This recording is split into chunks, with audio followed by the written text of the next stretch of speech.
सोमवार, अष्टमी, ये दिन अपने आप में ही बहुत खास है।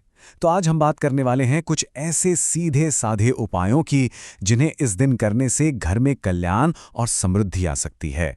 तो चलिए सबसे पहले भगवान शिव को नमन करते हैं और इस चर्चा की शुरुआत करते हैं।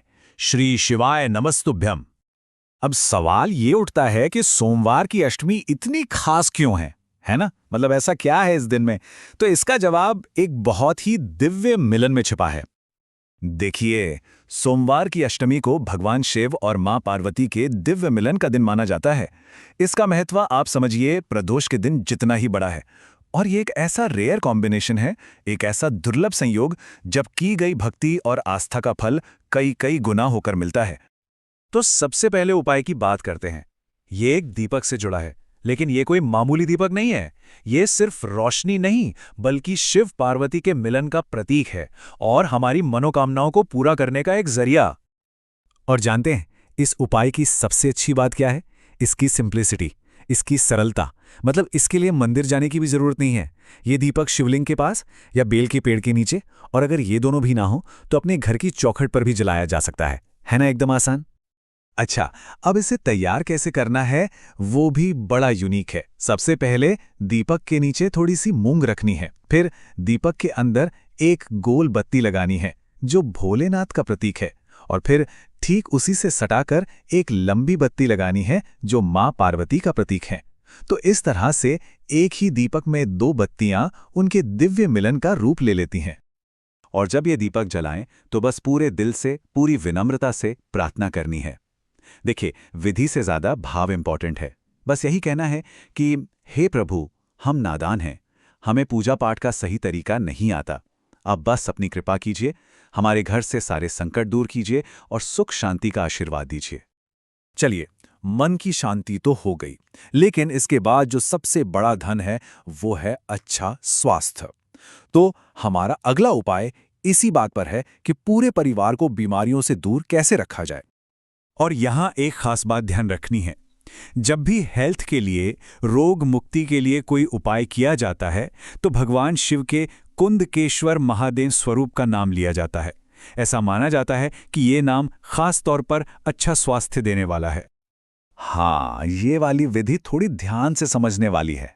इसके लिए एक बेलपत्र चाहिए और 5 साबुत काली मिर्च, जिसे पीसकर पाउडर बना लेना है। अब कुंदकेश्वर महादेव का नाम जपते हुए उस एक बेलपत्र को शिवलिंग पर 5 खास जगहों से टच कराना है, यानी स्पर्श कराना है, और फिर उस बेलपत्र को शिवलिंग के ऊपर रख देना है। इसके बाद जो काली मिर्च का पाउडर था उसे पानी में मिलाकर उन्हीं 5 जगहों पर थोड़ा थोड़ा चढ़ाना है जहां बेलपत्र को स्पर्श कराया था। और ये बात तो हम सब मानते हैं, है ना, कि जिस परिवार में कोई बीमार न हो वो सच में दुनिया का सबसे लकी, सबसे भाग्यशाली परिवार होता है। ये उपाय बस उसी सौभाग्य को पाने की एक कोशिश है, एक प्रार्थना है। अच्छा, हेल्थ तो हो गई, पर उसके साथ साथ घर में शांति भी तो चाहिए।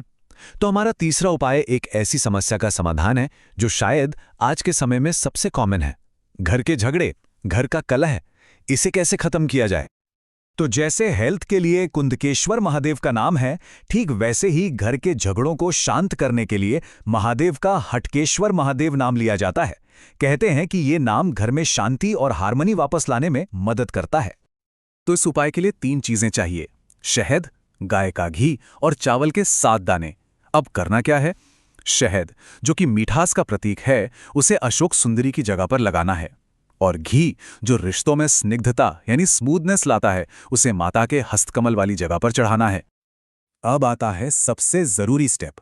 जो चावल के 7 दाने हैं उन्हें शहद के ऊपर एक एक करके चिपकाना है, और ऐसा करते समय उस इंसान का नाम और गोत्र मन में लेना है जिसकी वजह से घर में ज्यादा क्लेश होता है। बस यही इस पूरी प्रार्थना का मेन पॉइंट है। और आखिर में 1 लोटा जल चढ़ा देना है। तो सोचिए, घर में स्वास्थ्य भी है, शांति भी है, तो प्रॉस्पेरिटी यानी समृद्धि तो अपने आप आएगी, है ना? तो हमारा आखिरी उपाय इसी समृद्धि को अट्रैक्ट करने का एक बहुत ही सीधा साधा तरीका है। इसके लिए भी बस 3 चीजें लगेंगी: एक कमलगट्टा, एक फूल, अगर सफेद हो तो बहुत अच्छा, और तांबे के लोटे में गंगा जल मिला हुआ पानी। इसे करना भी बहुत आसान है। सबसे पहले तांबे के लोटे में पानी और गंगाजल के साथ वो कमलगट्टा भी डाल दें। फिर कुंदकेश्वर महादेव का नाम लेते हुए शिवलिंग पर फूल चढ़ाएं और आखिर में वो जो कमलगट्टे वाला जल है उसे शिवलिंग पर अर्पित कर दें। और पता है, इसे रोज रोज करने की भी जरूरत नहीं, बस हफ्ते में एक बार भी अगर ये उपाय कर लिया जाए तो माना जाता है कि घर में धन धान्य का फ्लो बना रहता है। तो इन सभी उपायों में एक बात कॉमन है कि ये सारे के सारे बहुत प्रैक्टिकल हैं। मतलब इन्हें कोई भी अपने घर पर ही अपनी सहूलियत के हिसाब से कर सकता है, कोई बहुत मुश्किल विधि विधान नहीं है।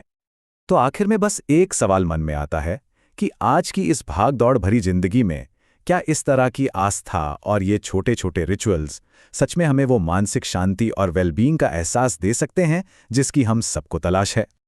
श्री शिवाय नमस्तुभ्यम।